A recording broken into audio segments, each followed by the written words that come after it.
Every generation has been defined by those who answered the call.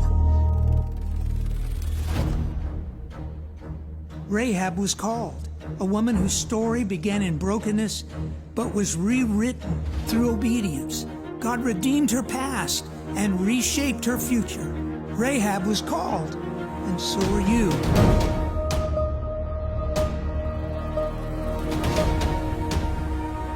Daniel was called, a man who chose consecration over compromise, who made prayer his priority and spiritual discipline his strength. Daniel was called, and so are you.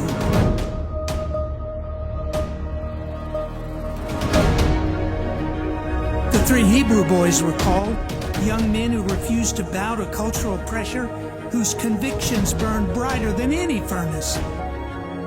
The three Hebrew boys were called, and so are you.